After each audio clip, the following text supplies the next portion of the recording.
Boa noite, boa noite, boa noite, boa noite a todos. Bem-vindos a mais uma jornada escrita, desta vez sobre poesia. Já vi que a Kátia está aqui. Tenho que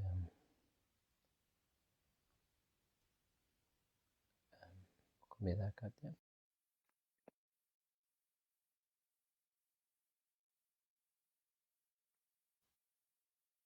Olá, Kátia.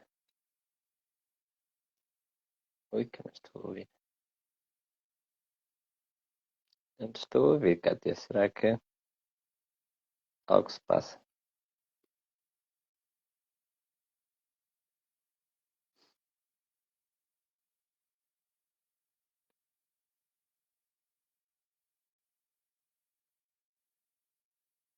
Já me ouves? Agora já te ouço. Ok. E pronto, já Viva! está o Pedro. Já está o Pedro também.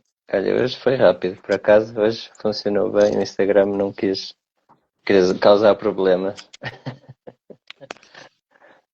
Foi a primeira.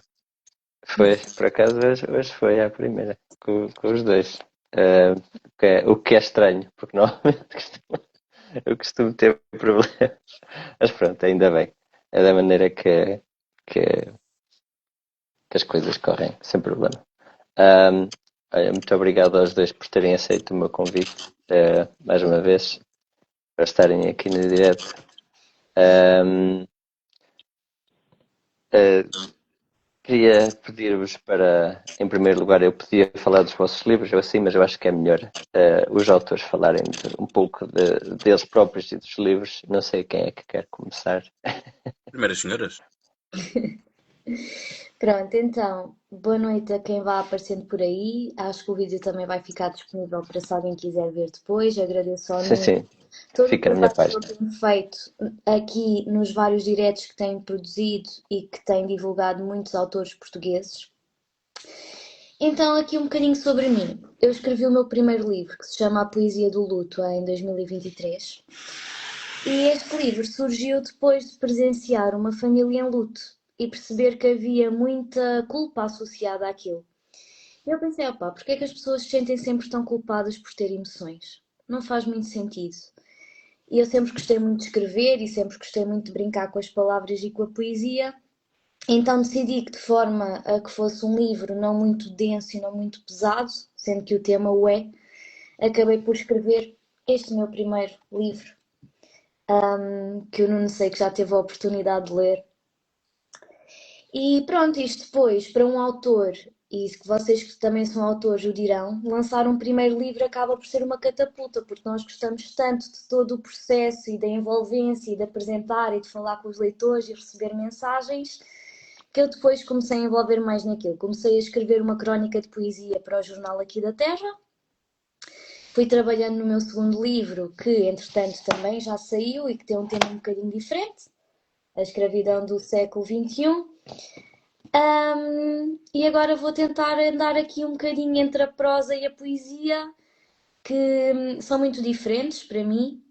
A poesia é muito intuitiva, eu tenho uma ideia e tenho quase que a disparar para o papel ou para algum sítio porque tem de sair, senão fica, esqueço-me e não quero que se perca.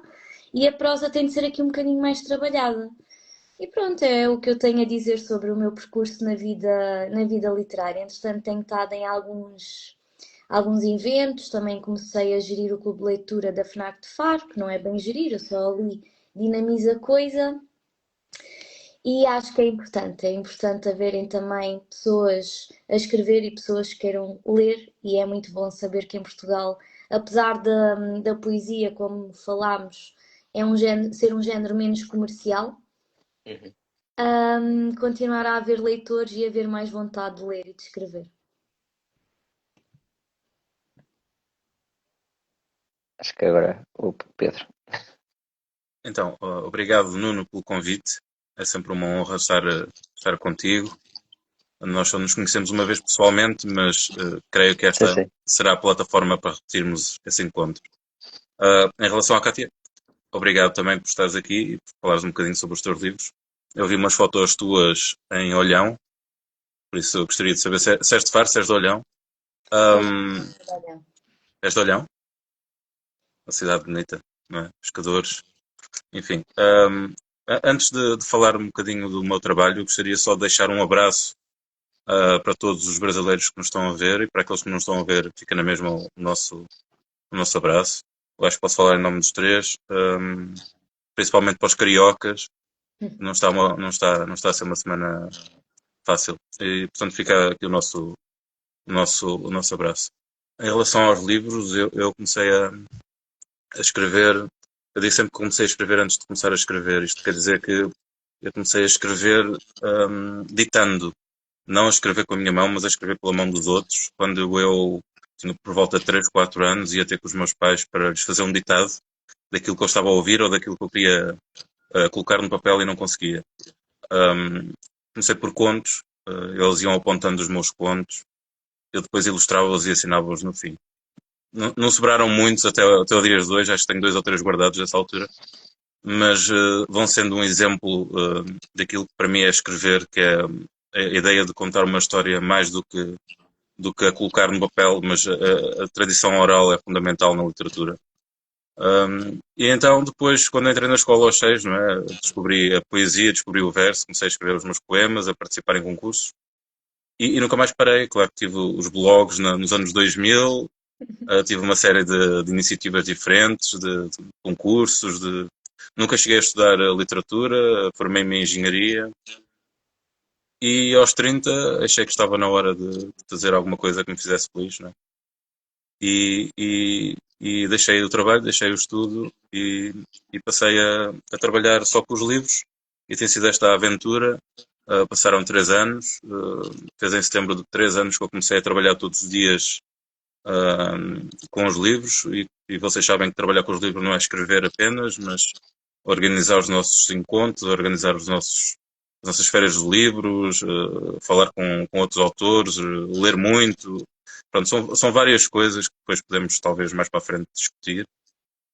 Muitas das vezes nós não temos tempo para escrever, que é aquilo que nos faz escritores, e temos que ter tempo para outras coisas oblíquas à literatura. Mas enfim, lancei 2 livros, agora tenho estado a tentar publicitar minimamente o meu primeiro livro de contos. O primeiro foi de poesia. Eu acho que não podia deixar de começar na literatura sem ser pela poesia. Este livro de poemas, eu não sei bem definir o livro, porque ele é um compêndio de coisas que eu escrevi com 22 anos, portanto é bastante frágil e acho que era fundamental para dar a noção do início de um trabalho mais ou menos digno, mais ou menos sério da minha parte, que foi aos 22 anos quando eu retornei à poesia. Agora, o livro de contos é outra pessoa diferente. Eu julgo sempre que os livros são entidades ou são pessoas que têm voz própria e nós só os acompanhamos. E então este livro de contos não tem nada a ver com o livro de poesia, já é uma prosa completamente diferente. O livro de poesia também tem prosa, tem vários elementos, tem frases, tem crónicas, tem prosa poética, tem poemas. Este não, este é só prosa, mas como diria a professora Cristina Marques no nosso encontro há 2 anos, eu acho que é uma prosa poética e essa é a minha intenção.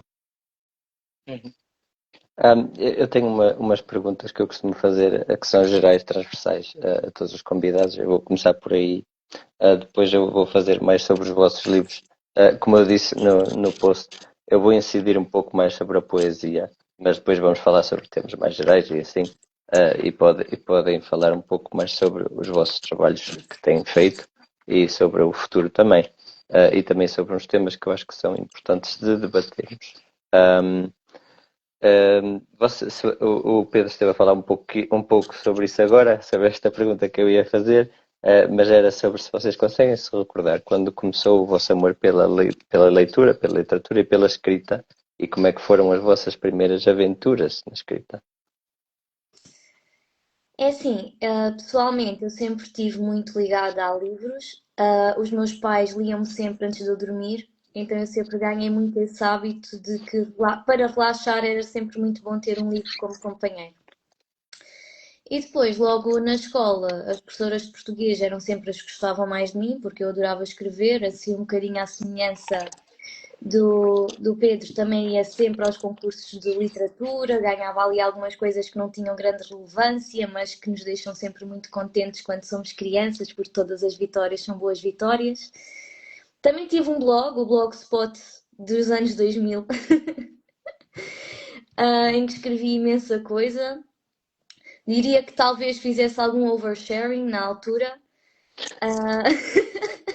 porque nós, quando somos adolescentes, tudo é muito intenso e então às vezes não sei se partilharia as coisas que partilhava na altura hoje em dia, tanto que eu costumo brincar a dizer que o meu primeiro livro fala sobre o luto na primeira pessoa, quando não fui eu que passei por esta história. E assim, quando forem histórias pelas quais eu passei, ninguém vai saber. E comecei logo assim a fintar, a fintar os leitores. Acho que é algo que nasce connosco. E é como tudo, nós ou alimentamos os amores que temos ou eles morrem. E isto é válido na literatura, é válido na vida. E durante muito tempo também fui estudar outras coisas, tirei uma licenciatura em fisioterapia e acabei por deixar esta parte de esta paixão para segundo plano, porque somos muito instigados de que temos de arranjar um trabalho a sério e a arte normalmente em Portugal não dá dinheiro ou não é vista como algo que nos vai dar uma carreira. E então pronto, fui perseguir outras coisas, mas os nossos sonhos são sempre maiores do que nós e se vivermos na sua sombra, acabamos por viver num negrume que não nos traz grande felicidade. E então voltei às palavras e espero não sair delas. Ou elas não saírem de ti, não é? Não, elas têm de sair de mim, por favor. Não sempre à volta, à volta. Se bem Nossa que eu volta. sinto mesmo que tu, no sentido de agora nós temos tanta coisa para fazer associada à escrita que escrever em si fica um bocadinho para segundo plano. Porque existem os eventos, existem as redes sociais, que se não existirmos, ninguém nos lê, e então acaba por ser aqui um multitasking. Exato. Bem, em relação a mim, eu já falei um pouco, não é? Comecei por volta dos 3 ou 4 anos a editar e depois, quando aprendi a escrever, passei a ter a minha própria independência e a escrever as minhas coisas e a guardá-las grande parte das vezes. Nunca fui muito partilhar, até porque eu só entrei numa escola com ligação artística no secundário, até aí não, e portanto não tinha muitos amigos nas artes, nem artistas, nem tentativas de artistas sequer, portanto não era uma coisa que eu partilhasse muito e só aos 20 é que eu percebi que escrever era um trabalho e que poderia ser uma forma de ganhar a vida. Quando tinha 20 anos já estava na minha segunda licenciatura e portanto já não ia muito a tempo de voltar atrás e fazer uma terceira, portanto continuei e fiz o mestrado e fui trabalhar e por aí fora. E portanto demorei 10 anos, uma década dos 20 aos 30 até publicar um livro. Foi um período assim um bocadinho conturbado, porque 10 anos a fazer aquilo que não se gosta, um objetivo sem saber como se alcança esse objetivo. Ninguém nasce com um manual de instruções para a vida, não é? Mas enfim, foi isso. Dessa altura mais formativa da vossa vida, eu costumo perguntar se existe algum livro que vos tenha tocado em particular. Ou que recordem com mais força, vamos dizer assim. Em termos da altura em que estava a tirar a licenciatura, talvez possa falar do Kafka, da Metamorfose. Isto porque eu já tinha lido há muito tempo o Kafka, quando era muito nova, e acho que nós lermos o mesmo livro em fases diferentes da vida nos embate de formas diferentes. E então eu já tinha lido a Metamorfose, porque era um clássico, e quando chega à universidade nós temos uma cadeira que se chamava Desenvolvimento Pessoal, e que tinha muito aqui o intuito de nós humanizarmos o utente e não olharmos para ele apenas como um objeto de estudo, mas sim como uma pessoa. E fomos instigados a ler outra vez a Metamorfose para essa disciplina.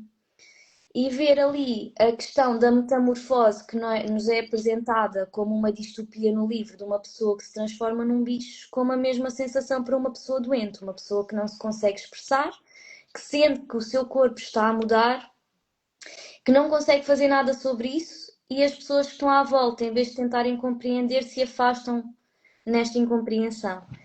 E então ler este livro na universidade pela segunda vez fez-me repensar o impacto que os livros podem ter no outro e os múltiplos significados da literatura, e talvez seja o livro que mais me mexeu nesses 4 anos de licenciatura. Bem, e não é um livro qualquer, não é? Enfim, em relação a mim, eu honestamente, eu sempre gostei muito de biologia e de arqueologia, e portanto ia lendo muitos livros dessa área, que é uma área mais das ciências, né? E até um bocadinho da antropologia, que é aquilo que os escritores fazem. E nunca fui muito de ler os outros tipos de livros, até que depois entrei em marketing, depois em design, depois em engenharia, e era obrigado a ler constantemente imensas coisas e portanto não tinha disponibilidade para ler outras, ou quando li era pouco e era mais no verão.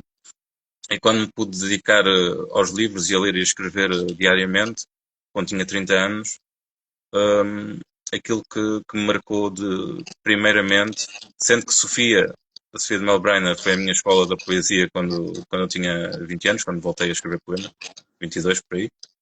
Mas depois, até aos 30, não posso dizer que me tenha marcado nenhum autor em particular. E aos 30, quando comecei a dedicar aos livros, aquilo que me marcou bastante e que me deu bastantes ensinamentos e que eu só comecei a compreender talvez umas semanas depois de ter lido e ter refletido bastante sobre o livro, não foi automático. Na verdade, eu quando li a primeira até achei que era bastante básico e acho que isso é um dom dos escritores. Uma das técnicas fundamentais é escrever de maneira a que os leitores achem que são capazes de fazer melhor e de melhorar. E quando se vai a ver, ninguém é capaz de chegar ali ao muito pouco chão. Essa humanização do livro e simplificação do livro, não torná-lo básico, mas torná-lo simples, às vezes não só através da linguagem, mas da história, por várias vias, torna o livro mais próximo do leitor, não é? Não o fecha. E esse livro, para mim, foi O Velho e o Mar do Hemingway. Foi realmente o primeiro livro que eu posso dizer que me tenha marcado em absoluto. Mais na prosa, claro que a Sofia foi da poesia, mas o grande marco da minha vida de leitura, o primeiro grande marco foi o Hemingway. Agora, motivando agora a pergunta mais para a parte da poesia em si, o que é que motivou em particular os vossos livros da parte de poesia? O que é que vos atraiu, se calhar, em concreto para a poesia em si? A mim, eu sinto que a poesia, apesar de ser conhecida como o parente pobre da literatura, porque é menos comprado, os próprios poetas admitem que não leem outros poetas, gostam é de escrever poesia, e então às vezes é assim um bocadinho inglório. Mas o que me puxou sempre para a poesia é que eu sinto que a poesia consegue dizer muito com muito poucas palavras. Acho que nenhum género literário tem esta capacidade de nós ali, às vezes em 3 linhas, como por exemplo o haiku, que é um poema típico do Japão que só tem mesmo 3 linhas e que tem sílabas muito contadinhas. 3 linhas e um poema está feito. E nós lemos aquilo e sentimos coisas. E eu acho que essa capacidade de com pouco dizer muito é muito bonita. E eu sempre gostei desta brincadeira com palavras, então acabou por ser ali algo que sempre me motivou. E pronto, e depois fui brincando com as palavras até sair o primeiro livro e nunca mais parei de escrever poemas. Olha, para mim, a poesia começou por uma brincadeira, porque quando eu tomei de conhecimento do que era uma estrofe e um verso, eu já escrevia contos, histórias. Então, para mim, aquilo foi um mundo que se abriu uma porta para mim, de ver, colocar no papel um formato completamente diferente de texto e depois descobrir o que era a rima e a cadência, porque apesar de nós todos termos uma voz e um ritmo próprio, ou pelo menos tentarmos procurá-lo, a poesia por si só já é uma essência, não é? E às vezes não somos nós que a dominamos, mas ela que nos domina a nós. E para mim começou com 6 anos, quando o descobri, foi uma espécie de brincadeira, tentar fazer uns versos e umas rimas e colocar aquilo de uma forma diferente no papel. e 20 anos mais tarde deixou de ser uma brincadeira, passou só a ser uma espécie uh, de compreensão do próprio sentimento, das nossas próprias ideias, dos nossos sentimentos. Porque a poesia, tal como os textos para mim, como a prosa, e eu não distingo muito prosa de poesia hoje em dia, antigamente sim, hoje em dia não faço uma grande distinção porque eu tento escrever poesia da mesma maneira que escrevo a prosa. Mas aqui há uns anos, não é? Não sei, quando escrevi o primeiro livro, sobretudo, escrevi ou não, quando fiz os poemas que depois deram origem ao livro, muitos anos mais tarde. Mas para mim, quando eu escrevia poesia, eu não a escrevia, eu simplesmente ouvia aquilo. Eu acho sempre que nós somos uma espécie de antenas receptoras de uma mensagem anterior a nós. E, portanto, eu ouvia aqueles versos, ou o que fosse, apontava-os e depois trabalhava-os. Eu sinto-me sempre responsável como um técnico da palavra e não como um criador. Eu não me sinto responsável pela criação do poema ou do texto, mas sim como alguém que trabalha para o tornar mais acessível ao leitor, acessível de vários meios. Então, quando dei por ela, eu estava a escrever poemas sem saber que eram poemas, sem pensar em rima, sem pensar em estrofes e sem pensar em versos. Daí alguns deles serem simples frases, outros serem compostos por versos, outros serem textos. E para mim o que era essencial era o pensamento poético e a compreensão dos meus próprios pensamentos e sentimentos, e não tanto fazer a distinção entre poema e prosa. Para mim não há uma grande diferença. Há só uma diferença técnica, mas que eu não penso muito nela quando estou a escrever. Eu também pergunto sempre como é que foi o vosso processo de publicação, não só do primeiro livro, mas também destes últimos, porque acho que é sempre importante ver a perspectiva da publicação de cada autor, até porque pode ser importante a vossa experiência até para pessoas que querem publicar agora ou assim, e é importante ter essa perspectiva para quem quiser publicar ou assim, e até porque pode ser importante no caso da poesia, porque às vezes pode ser diferente, às vezes há quem que seja diferente ou não, porque pelo menos da experiência que eu tinha do Reino Unido, às vezes era preciso tu teres mais experiência por causa de teres textos publicados em revistas, mas eu acho que aqui em Portugal não existe muito essa tradição. E pronto, era mais porque eu também queria perguntar os vossos processos de publicação. Eu, primeiro que tudo, enviei para 3 editoras mais reconhecidas. Não sei se. Bem, posso dizer, mandei para a Porta Editora, mandei para a Leia, mandei para a Infinito Particular, e nenhuma das 3 me respondeu. Entretanto, também vi um vídeo do auto-intitulado Poeta da Cidade, não sei se acompanham, o Pedro Freitas. Mas o Pedro Freitas tinha imensos seguidores no Instagram. O Pedro Freitas foi não sei já se foi ao Got Talent, mas foi a um programa similar, apresentar a sua poesia e ele tinha mesmo milhares de seguidores. E o próprio Pedro Freitas fez um vídeo a falar sobre como a poesia, ao não ser tão vendida, ele tentou publicar o seu livro de poemas e não foi aceito por uma editora tradicional. E partilhou um bocadinho num vídeo a experiência que ele teve na autopublicação. E eu acabei por, entretanto, enviar para a Poesia Impossível, que é uma das chancelas da Atlantic Books, o meu livro, e acabei por publicar com eles o meu primeiro livro. A minha experiência de acompanhamento foi positiva, e entretanto lancei o segundo e entretanto comecei também a trabalhar ali com eles e tem sido uma experiência em geral gratificante e é sempre bom estar aqui no meio dos sonhos, os nossos e os dos outros. Bem, eu diria que a edição é uma espécie de montanha que nunca para de se subir, não é? De se escalar, até porque nós começarmos de início sem contactos e sem grandes oportunidades económicas, não nos são abertas muitas portas, não é? Então, quando uma das portas nos é aberta e nós decidimos entrar por ela, muitas vezes não somos respeitados nessa casa. e acontece que estamos sempre, constantemente, a procurar uma casa melhor, não é? O homem é sempre um ser inconsolável. Até que chegamos a uma altura na vida em que nos tratam relativamente bem e escolhemos não continuar a subir a montanha porque já temos uma vista suficiente. Só em relação às revistas, que estavas a falar em relação às revistas da Inglaterra, esse foi um conselho que eu recebi de um poeta mais velho quando eu estava a começar, sobre publicar em revistas. A questão das revistas é que elas são muito fechadas, publicam quase sempre as mesmas pessoas, têm um critério definido para a poesia, portanto, se foge daquela poesia que eles estão habituados, eles não publicam.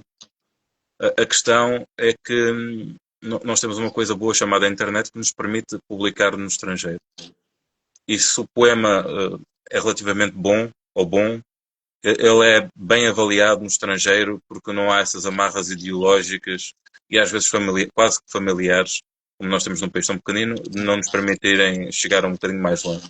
E portanto no estrangeiro, como não existe isso, e eles dão valor àquilo que é bom, nós conseguimos ir publicando mais vezes. E publicar nas revistas, para mim, são duas coisas. Uma é um carimbo da nossa qualidade, porque se entrarmos em revistas, sei lá onde, no Luxemburgo, ou na China, ou no Canadá, é porque eles querem publicar, é porque eles têm interesse, portanto eles gostam.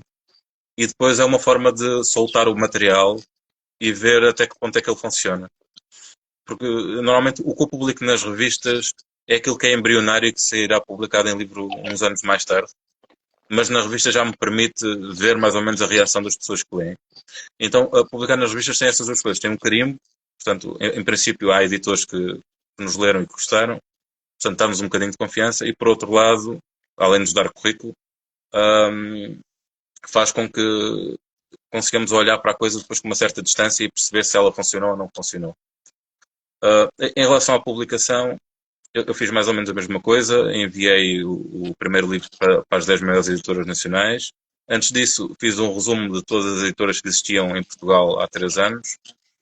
Julgo que não consegui reunir todas, mas reuni, acho que na altura, já não estou assim, bem consciente, mas pelo menos 200, mas foram mais de 200. E acontece que depois dividi-as, seccionei-as, vi quais delas publicavam poesia, e escolhi apostar nas 10 maiores que publicavam poesia e mandar para todas. Dessas 10 responderam 3, 2 disseram que não e uma disse que sim. Eu na altura dei alguma margem para ter respostas durante 15 dias de outras, não obtive, publiquei. Não achei que aquela casa fosse a minha casa, estive com eles 3 anos, mudei para outra que me pareceu bastante mais favorável para o meu tipo de trabalho. E entretanto, haverá a hipótese de mudar novamente. Por isso é esta montanha que nós estamos a subir até que chegamos a um ponto que nos damos satisfeitos. Mas eu acho que antes de entregarmos o trabalho a um editor, temos de ter consciência que o trabalho tem um mínimo de qualidade e aí passar para os nossos amigos, para os nossos colegas, para os nossos professores, para outros autores. Foi o que eu fiz de início. Dei o livro à minha professora português da escola secundária. Ela na altura disse-me que não estava suficiente, eu fiquei muito chateado. Trabalhei o livro mais 2 ou 3 anos, até que achei eu que estava suficiente. Contactei a editora. A editora achou que sim. Enfim, não dá para confiar muito nas editoras que publicam qualquer tipo de livro, mas então eu fui em busca de outros parceiros. Como o livro tem o primeiro livro tem uma homenagem chamada Extratos Dramáticos, tem uma homenagem ao José Mário Branco. Contactei o filho do José Mário, né, o Pedro Branco, que também é poeta, escritor e músico, professor e por aí fora. Ele disse-me que se gostasse do livro que faria o prefácio, fez o prefácio. Eu na altura ainda tive a sorte de estar um bocadinho à conversa com o Caetano Veloso, porque o livro tem um poema para o Caetano, dei-lhe o poema, não sei bem como nem porquê, mas ele ficou emocionado com o poema que eu lhe escrevi. Portanto, para mim, ver o Caetano emocionado e ter um sim do Pedro Branco eram suficientes. Mais a aprovação da minha professora de secundário, claro. Era suficiente para publicar. Se a editora dissesse que sim ou que não, para mim, eu estava satisfeito. E publiquei, depois mudei, e enfim, hei de continuar a mudar até encontrar a minha casa. Mas aquilo que eu quero deixar como mensagem é que não se deem por satisfeitos quando chegam à primeira editora, porque a primeira editora é isso mesmo. É a primeira editora, em princípio, não será a última, a menos que as pessoas pretendam só editar um livro uma vez. Mas querem fazer um trabalho contínuo, acho que não se podem ficar satisfeitas com o primeiro sim. Agora ia-vos perguntar um bocado sobre os vossos processos de escrita. Tu falaste já um bocadito sobre isso, Pedro, mas também ia perguntar se difere um bocado do teu processo de prosa e de poesia. Também acho que já disseste que não difere muito do processo. Mas pronto, ia-vos perguntar como é que é o vosso processo de escrita, porque vocês também escrevem prosa e poesia, os dois. Queria saber se os processos são diferentes. Para mim, pessoalmente, é muito diferente. Eu li uma vez um comentário de uma poeta também, que é a Ana Catarina, que me identifiquei muito, em que ela dizia: se eu pensar, sou prosa, se eu sentir, sou poesia. Então, eu com a poesia acabo por ser muito intuitivo entre a cabeça e o papel. Eu penso na minha ideia, passo, mesmo que a trabalhe um bocadinho, normalmente é muito direto, não me debruço muito, é o que eu senti, foi o que eu escrevi. E na prosa, agora estou a tentar escrever um romance histórico, está a ser assim uma experiência um bocadinho diferente e o processo é completamente diferente. Já li vários livros que se passaram na época histórica que eu quero tratar para sentir como é que eram as vivências desta altura. Fui a Cabo Verde porque uma das zonas de interesse para mim é o campo de concentração do Tarrafal, porque foi uma prisão do Estado Novo. Então queria sentir como é que era aquela prisão, como é que eram os espaços, como é que uma pessoa que lá estivesse presa se podia sentir naquele espaço. Claro que nunca é exatamente igual, porque eu não estava subnutrida nem doente, mas acho que é importante, quando nós queremos escrever alguma coisa, nós tentarmos nutrir-nos sobre tudo o que existe daquela coisa, porque senão a qualidade do resultado final não vai ser o mesmo. Depois, em termos de quando não estou inspirada, pá, a inspiração nós não podemos estar só à espera que ela apareça, porque senão nunca vamos escrever, porque há sempre roupa para lavar, há sempre coisas para cozinhar, há sempre um café com os amigos, há sempre outra coisa qualquer que vai aparecer pelo percurso. Então, se eu não disser, ok, eu hoje vou escrever 2 horas, pelo menos, pá, e se calhar escrevi 1 hora e não estou a ver mais nada que eu possa escrever. Que às vezes acontece, escrevi aquela hora e vi, o que é que eu vou escrever mais? Já me estou a repetir, já não estou a gostar de nada do que estou a produzir, e então aí eu tento sempre a optar por uma de duas coisas. Ou começo a reler texto, e nesse reler de texto, ou nasce uma nova ideia, ou melhor, aquilo que já está escrito. Já não sei quantas vezes é que eu reli as mesmas coisas, chego ao final do livro, já sei aquilo quase de cor. Ou então vou fazer mesmo investigação, como o romance é histórico, acabo por ter essa valência. Agora, como se passa na altura do Estado Novo e de colónias portuguesas, eu tenho enviado tudo o que eu escrevo para a minha mãe. E a minha mãe é engraçado porque ela viveu antes de mim e viveu uma realidade que, parecendo que não, é próxima, mas tem ali algumas diferenças. E eu estava a escrever uma viagem ao zoo, porque vi que o zoo abriu a um ano anterior ao ano em que eu estava a escrever, e estava a escrever a viagem ao zoo e a dizer que eles iam ouvir rádio e tal. E a minha mãe pergunta-me: "Oh filha, mas tu tens a certeza que nessa altura havia carros com rádio?" Ah pá, não, vou ver. E realmente descobri qual é que foi o primeiro carro com rádio, em que ano é que surgiu, e acabei por fazer um apontamento muito subtil de o nosso carro novo, que é o primeiro assim. E acho que é engraçado quando nós estamos a retratar tempos anteriores a nós, neste caso, as coisas que nós descobrimos, ou quando estamos a tentar retratar outras realidades, aquilo que nós descobrimos. E é um processo diferente, mas é um processo muito giro. E acredito que no final, apesar da poesia me ser mais intuitiva, vou ter sempre mais orgulho daquilo que escrevi em prosa, porque me deu muito mais trabalho. A prosa é uma maratona, né? A poesia é um sprint. Eu hoje em dia, cada vez vou estando mais próximo da realidade literária. Acho que todos nós vamos crescendo com o tempo em relação, principalmente se trabalharmos, né? Se trabalharmos todos os dias, vamos ficando mais próximos de nós mesmos. E estando mais próximos de nós, estamos mais próximos também do texto e da verdade do texto. Eu sinto sempre que um autor é essa antena receptora. E, portanto, essa antena que muitos chamarão inspiração, dom, Deus, enfim, talento, o que quiserem chamar. Eu não gosto muito de nomear a coisa, mas eu sempre dependo da inspiração. E ao depender da inspiração, não a controlo. E não controlando, também não sei aquilo que eu vou receber e aquilo que eu vou apontar. Então, também não sei se vou escrever poesia ou prosa ou o que quiserem chamar. E também deixei de definir barreiras entre a prosa e a poesia.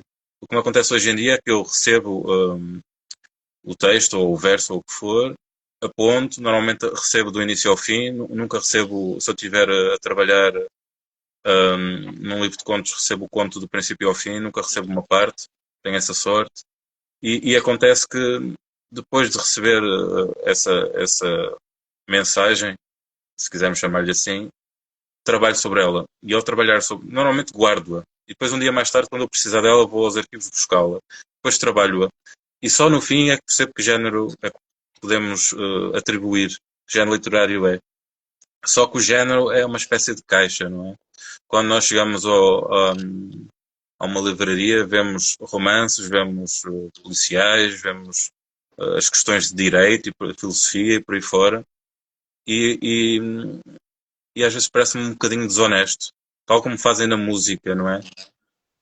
Temos sempre que atribuir caixinhas às coisas. A mim parecia-me mais justo colocarmos o livro por ordem alfabética, por autor, e não tanto por género literário, porque quando estou a escrever um livro de poesia, não estou a escrever um livro de poesia, estou só a escrever um livro.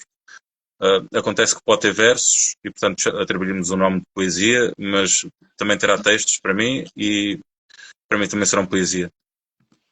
Acontece mesmo, o exemplo da música é muito fácil, não é? Quando nós vamos à secção de rock, se calhar aquele rock vai ter uma inspiração na música de África de um país qualquer, ou vai ter um bocadinho de ritmo diferente do que é costume no rock. Então podemos chamar aquele rock, não. É uma música de fusão com outros géneros. Mas não chegamos a um. Mas o que é que nós acabamos por ser, enquanto pessoas, somos essa fusão de várias culturas. Das culturas que conhecemos e da nossa própria de nascimento. Então, tentar colocar em caixinhas os géneros literários que nós escrevemos parece-me relativamente parvo. E tentar definir limites entre o que é prosa e o que é poesia também me parece difícil. Haverá poemas que terão 50 páginas seguidas, não serão melhores nem piores que um romance. Haverá romances que terão 500 páginas, não serão melhores nem piores que um poema com 3 linhas. O que é importante é escrever, é ter consciência daquilo que se escreve, ter consciência para quem se fala, ter consciência no momento de publicar. E depois, como dizia o Lobo Antunes, eu acho que os livros não deviam ter o nome do autor na capa, porque é completamente redundante. Um livro tem um nome próprio, tem o nome dele, caminha por ele próprio. Então, tentar ao mínimo reduzir as caixinhas na vida, no dia a dia e sobretudo na arte. Vamos a uma livraria e tínhamos aquela liberdade de comprar um livro ao calhas, sem pensar de que género é que é, nem de que pessoa é que é. Só comparar, ler e depois tiramos as nossas próprias conclusões. Eventualmente, se for mal, não precisamos de comprar. Claro que lá está o nome do autor e, portanto, não precisamos repetir o autor. Mas mesmo os livros, só para deixar aqui, não quero estender muito, quando eu jogava, quando eu pratiquei desporto de competição, e um dos meus treinadores dizia-me sempre: é bom que 25% do tempo nós joguemos com pessoas que são inferiores, 25% do tempo com alguém que é superior e 50% de alguém que é tão bom quanto nós. E quando estamos a trabalhar, porque a literatura é um trabalho, eu acho que devemos ter mais ou menos consciência do nosso nível e perceber que é bom ler aqueles que estão menos capazes do que nós, e aqueles que são mais capazes e aqueles que são tão capazes. Porque só assim nos conseguimos colocar no nosso próprio caminho e avançar. E, portanto, é bom poder ter esta liberdade de ler qualquer género sem, sem o limite de dizermos eu estou a escrever um romance ou estou a escrever um livro de poesia, portanto só vou ler poemas. Não, porque eventualmente até um manual escolar vai ter mais poesia do que um livro de poesia mal escrito. Então é preciso ter esta liberdade de dar-nos a nós próprios a liberdade de só ler, às vezes só ler ou só viver, mais do que ler, viver e não colocar tudo em caixinhas e em prioridades e tudo tão definido, parece-me. Eu pelo menos concordo com a parte das caixinhas, eu também não gosto muito disso, principalmente na música. Acho que isso tem o purismo musical, acho que prejudica muito, mas pronto. Isto é um som à parte. Como é que tem sido a parte de terem os livros cá fora? O que é que têm recordado de, por exemplo, participar em feiras de livro ou a interação com leitores? Ahm, eh, Como é que tem sido isso, esse processo? O que é que recordam assim com mais carinho ou coisas assim, mensagens que tenham recebido, outras interações, algo que queiram recordar ou Eu partilhar? acho que os primeiros momentos são aqueles que nós recordamos sempre mais, porque quando já fizemos muitas apresentações, as primeiras são sempre as que mais nos marcam, pelo menos eu falo por mim. E eu recordo-me que quando fui à FNAC de Faro, que para mim foi um grande marco, porque foi a primeira vez que fui a uma FNAC, né, que é uma loja que existe em todo o país e que ia ter o meu livro lá exposto, foi uma emoção muito grande. E depois, quando eu chego e vejo quase 50 pessoas para a apresentação, eu fiquei tipo, meu Deus. Tirei os óculos, que assim eu não via bem quem era. Ah, e depois, eu já de si sou uma pessoa que gosto muito de falar. E quando estou nervosa eu falo mais e falo mais rápido. E então fartei-me de falar, falei. E depois no final foi engraçado que dei montes de beijinhos, eram pessoas que me conheciam por terem sido meus professores e acharam muito giro eu ter publicado um livro, ou por serem meus amigos, ou por serem familiares, ou por serem mesmo só curiosos que se lembravam de mim e foram lá ver o que é que esta miúda veio escrever. E foram, opa, mas isso é incrível, essa curiosidade e que move o leitor. E foi engraçado que no final dessa apresentação, a Ana Pires, que é a responsável de comunicação da FNAC, me disse: "Epá, tu estavas tão à vontade, é a primeira vez que tu fazes isto?" E eu, opá, olha, eu estava super nervosa, mas ainda bem que não se notou. E pronto, e 2 anos depois, como ela viu que eu tinha essa à vontade e que estava aqui a ser muito envolvida na parte das redes sociais e dos livros, acabou por surgir meio em conversa, meio em convite, o eu estar lá também com o Clube do Livro e já ter tido algumas oportunidades fantásticas, como moderar a apresentação do João Tordo, que para mim é um grande exemplo, porque consegue viver só da escrita e não há muitos em Portugal que consigam dizer isso, que só escrevem livros. E além disso, ele escreve livros muito bons, que acho que é uma dualidade difícil. E pronto, acho que foi assim o momento que mais me marcou. Também gostei muito de participar em eventos culturais da minha terra. E Feira do Livro. Fui à Feira do Livro de Lisboa com o meu primeiro livro, só que na altura ainda não tinha criado redes sociais, portanto estava ali um bocadinho limitada ao meu público-alvo aqui do Sul, não é? Fui meio à descoberta, meio a passear, meio eu gosto de ir à Feira do Livro e depois estive lá sentada 1 hora e não apareceu ninguém. Mas lembrei-me de um livro que li do Manuel Clemente, que lá está nas caixinhas da autoajuda, das caixinhas que falavam há bocadinho, que eu acho que é um género que não devia ter este nome, porque as pessoas têm tanta dificuldade em pedir ajuda que olham para uma zona que só diz autoajuda e já nem sequer se aproximam, porque eu não preciso de ajuda nenhuma, não é? Mas o Manuel Clemente falava sobre uma dessas experiências, ter ido a uma apresentação e não aparecer ninguém, e das pessoas que estavam na loja, como lojistas, terem olhado para ele com muita pena.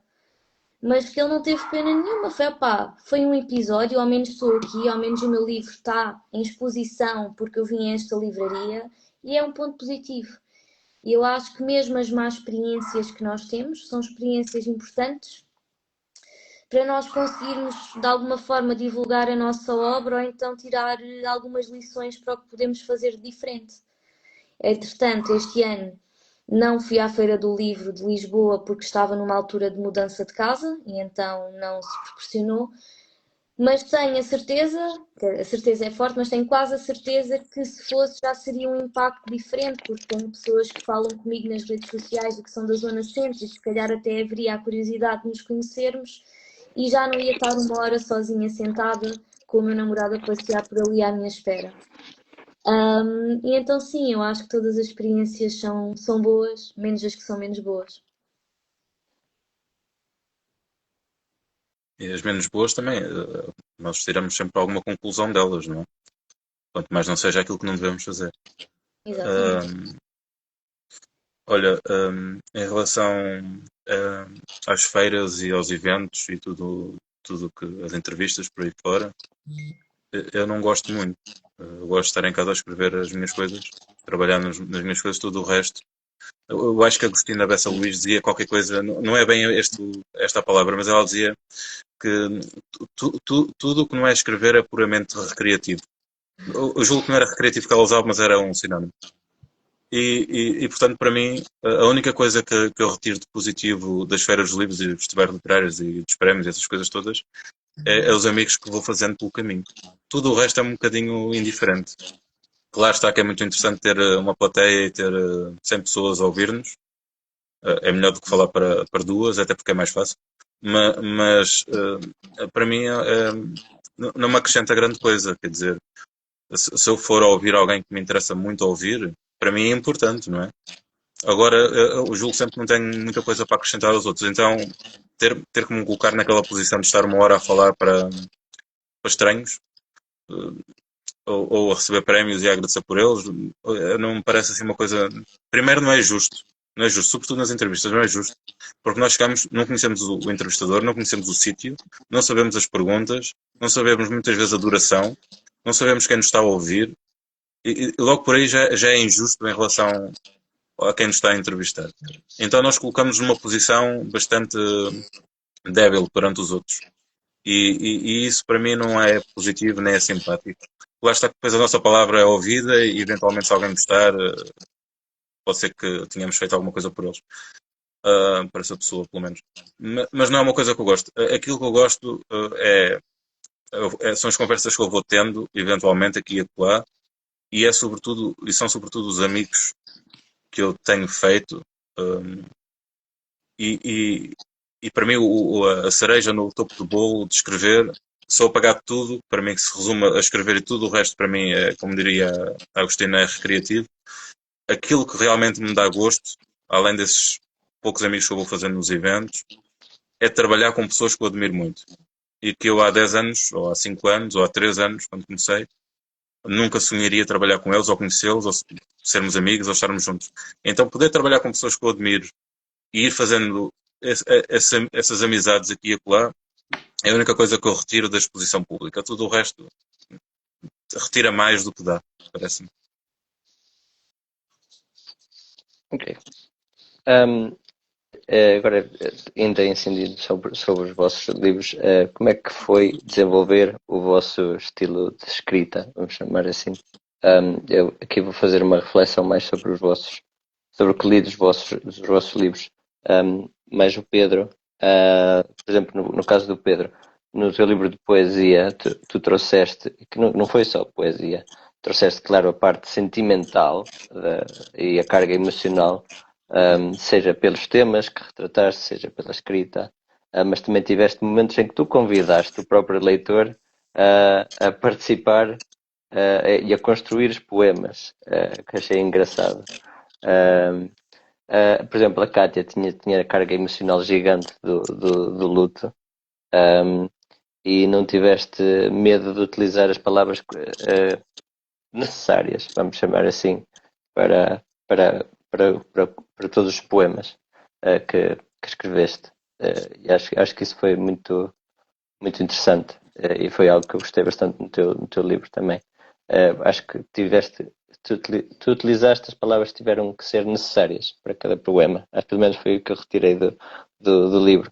Uh, Como é que vocês desenvolveram esse estilo de escrita? Não sei se é uma pergunta muito grande, mas foi tipo uma análise barra pergunta. Mas eu achei, queria referir estas duas peculiaridades dos vossos livros, depois de os ter lido. Ora, eu acho que escrevo coisas tão diferentes que não sei se posso dizer. A minha cadela quer participar no direto também. Não sei se posso dizer que tenho um estilo estanque. Eu acho que estamos sempre a aprender e o meu objetivo também é, ao longo do tempo, olhar para os livros que escrevi no passado e pensar, hoje em dia faria diferente, porque se não fosse assim era sinal que eu não estava a progredir de alguma forma. Da questão da poesia e da escolha das palavras, foi um tema que não era muito fácil e que eu reli muitas vezes para ter a certeza do que ia escrever e acabei por falar com muitas pessoas que estavam a passar ou que tinham passado pelo processo do luto para tentar perceber e o que é que eu podia extrair de cada uma. Porque o meu objetivo neste livro era que quem lesse e estivesse a passar pelo período do luto conseguisse perceber que todas aquelas emoções eram válidas e que havia outras pessoas que já as tinham sentido, porque nós às vezes, como não exteriorizamos o que sentimos, acabamos por nos sentir sozinhos nos nossos próprios pensamentos. E lembro-me, por exemplo, de uma conversa que tive com uma rapariga quando estava a falar sobre o luto e ela perdeu o pai, e ela responde-me e diz-me: ainda hoje eu sinto raiva do meu pai por ele me ter abandonado no momento mais importante da minha vida. E a estrutura do meu livro, da poesia, é: eu pego nas cinco fases que o luto Sim, sim. possui, em termos de psicologia, porque a psicologia diz que podemos não passar por todas, mas que estas são as 5 fases que existem, que são a negação, a raiva, a negociação, a depressão e a aceitação. E eu achava que a raiva era raiva com o que aconteceu. E quando tenho uma pessoa a dizer-me que tem raiva do pai que já está morto, pá, aquilo para mim foi inesperado. E fui logo escrever um poema sobre isso. E acho que foi um bocadinho por aí, foi teste de experiência.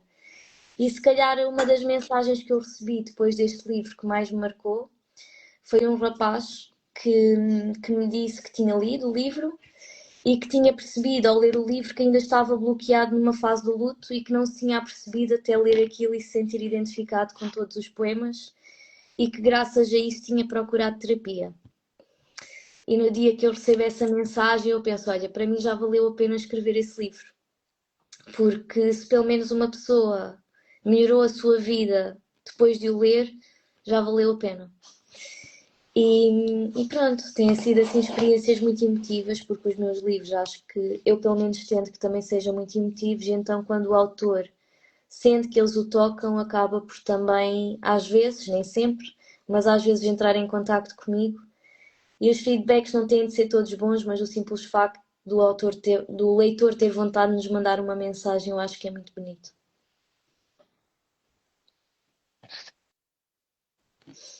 Não é coisa pouca, né? Ahm, eu não tenho uma resposta assim tão profunda. Eu acho que. Eu acho que foi, eu não sei se referi muito, também no que eu disse, mas eu acho que fizeste umas fusões muito interessantes, porque tu tens a parte da prosa, assim, tens um pouco de parte de drama também, porque tens lá, pelo menos eu sei que tens dois episódios que se poderiam ler como se fosse um texto dramático. Um, tens e tens aquela parte em que tu também acho que é um poema, acho que é um poema ou são dois, em que tu convidas o próprio leitor a participar na construção do poema. E eu achei essa parte interessante queria saber também como é que foi esse processo, se foi algo que tu fizeste propositadamente, se foi algo que surgiu, como é que foi isso? Estás a falar com o Cátia ou comigo? Agora fiquei baralhado. Contigo, Pedro. Estava a falar do teu livro. Ahm, Só voltando à primeira pergunta, ahm, eu acho que para a nossa própria voz evoluir e para nós evoluirmos, temos que ler muito. Acho que isso é fundamental para todos. Não dá para fugir daí. Até porque se não conhecermos e não ganharmos ídolos, também não os podemos destronar eventualmente. Portanto, acho que é fundamental lermos muito. Agora, em relação ao primeiro livro que tu leste, eu acho que aquilo que eu vou recebendo vai mudando também pela minha consciência do mundo, que também muda. E, portanto, o que eu recebo eu não controlo. Se a minha voz difere nos livros, evolui e por aí fora, positivamente ou negativamente, é culpa do artesão, que sou eu, mas é sobretudo culpa de quem me dita as coisas, que será o outro qualquer. E por aí eu não tenho assim grande hipótese de fazer as coisas, porque eu nunca escolhi o tema que eu quero abordar. Quando falas de um poema em que eu peço a colaboração dos leitores, esse poema tem sido bastante divulgado, aliás, há 15 dias ou há uma semana, já nem sei. Eu estive na tua faculdade, né, na Faculdade de Letras de Coimbra, a dar uma aula, e a professora deu essa aula exatamente com esse poema, para pedir a colaboração dos alunos. Esse poema aconteceu pela minha incapacidade técnica de dominar. Era um poema alexandrino, portanto decassilábico. Eu não o conseguia dominar. Havia versos que não eram decassilábicos, mas eram próximos.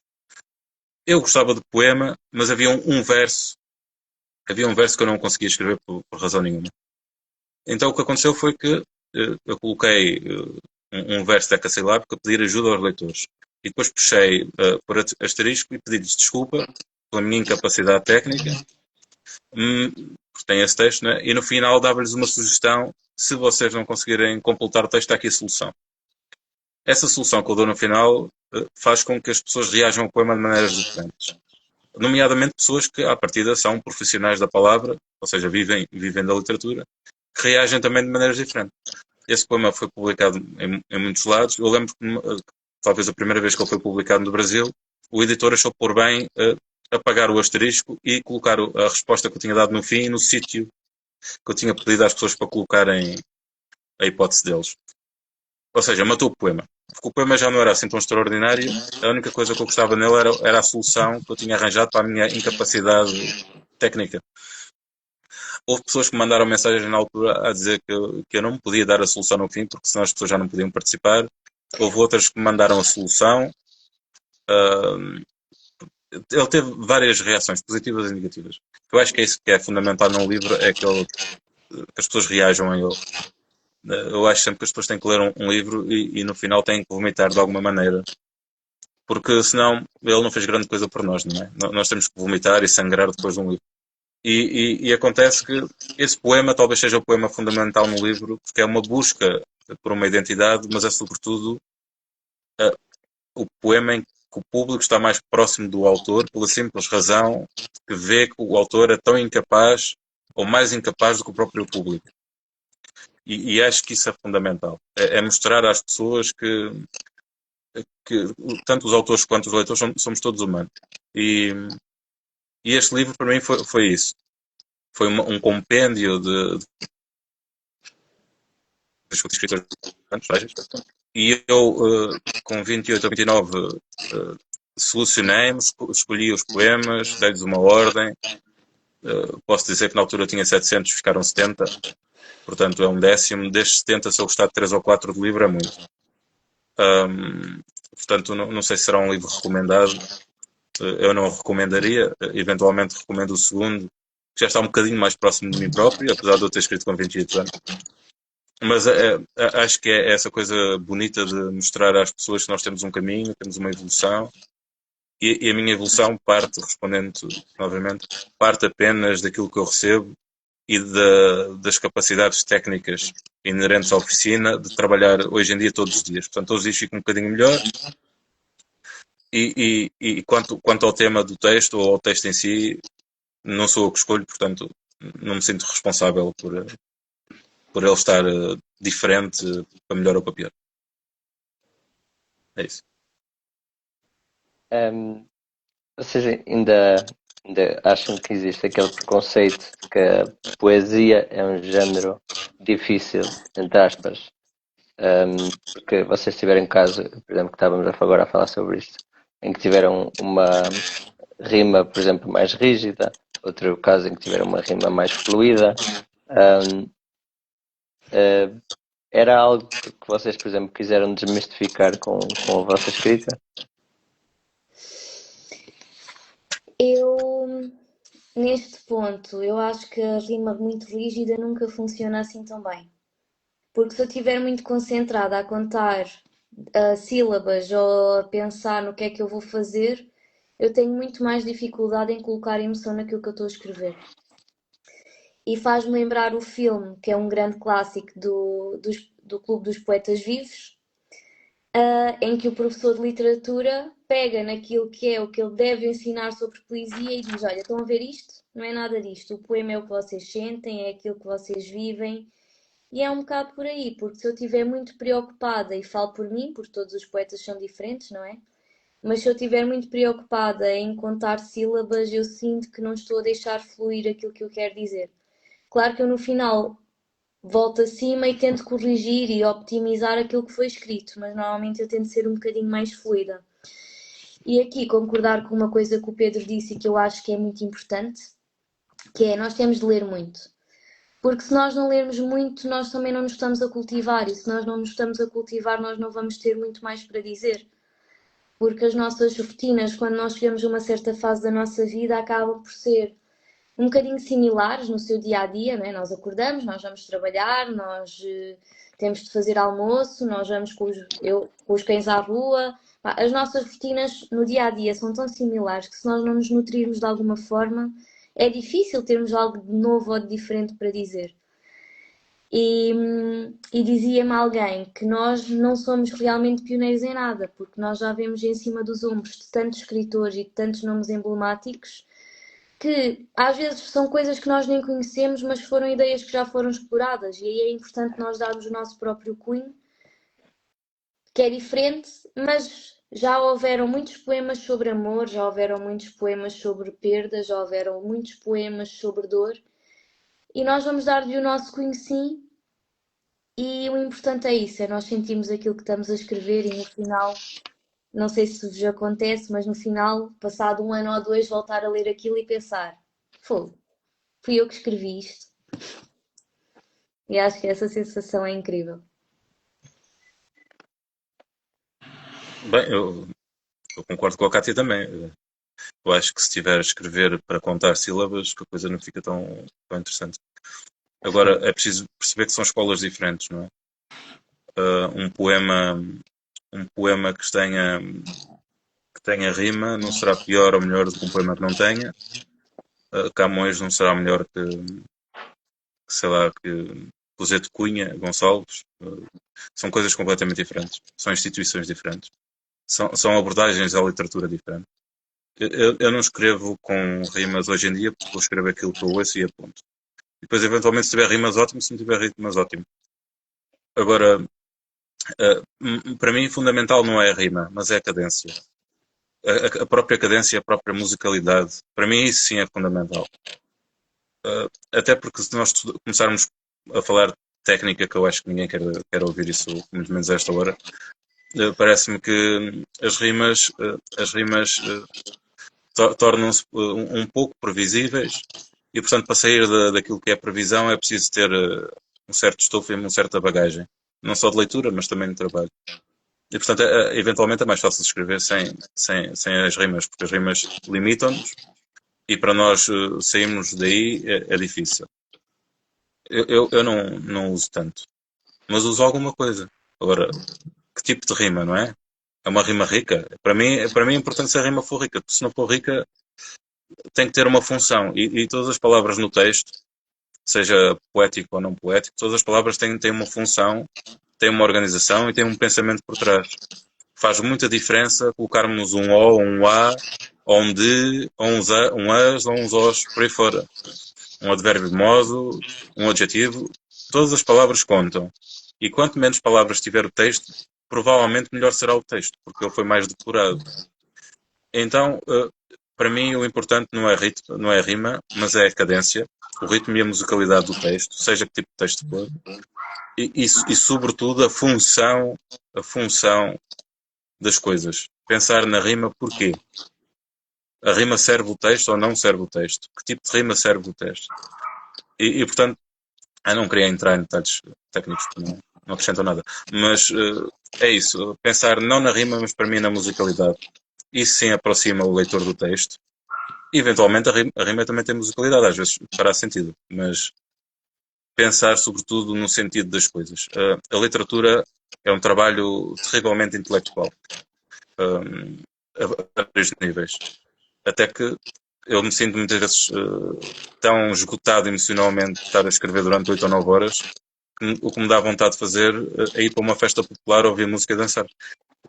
Porque eu não tenho que pensar em absolutamente nada, tenho só que estar no momento, não é? E quando nós estamos a escrever, estamos noutro momento que muitas vezes nem é o nosso. Estamos num momento futuro sempre, não é? Todos os artistas são uma espécie de anunciadores do futuro. E estar no futuro é cansativo, constantemente. Então é importante, nestas 8 horas de trabalho diário, intelectual, pensar sobre as coisas. A rima faz falta, não faz falta, serve o texto, não serve o texto, que tipo de rima, mas sobretudo é isso, é a música do texto. Porque cada autor terá a sua voz e a sua voz será a sua música. Então temos que tentar buscar a música do autor e não a rima. A rima já foi ultrapassada em 1500. Acho que estamos numa altura em que podemos fazer um bocadinho mais do que rimas, não é? Mas ela continua a servir. Mas porquê, e como, e quando, e onde? É mais este pensamento. Hum, agora a minha pergunta, se calhar, era um pouco mais. Se houve, por exemplo, algum poema que vos tenha gostado mais a escrever ou a elaborar, que tenha sido mais resistente de escrever nos vossos livros, seja pelos temas ou assim.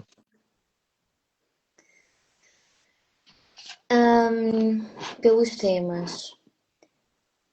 Eu, se calhar, pegando no meu único livro de poesia, apesar de eu, no meu segundo livro, iniciar cada capítulo com um poema,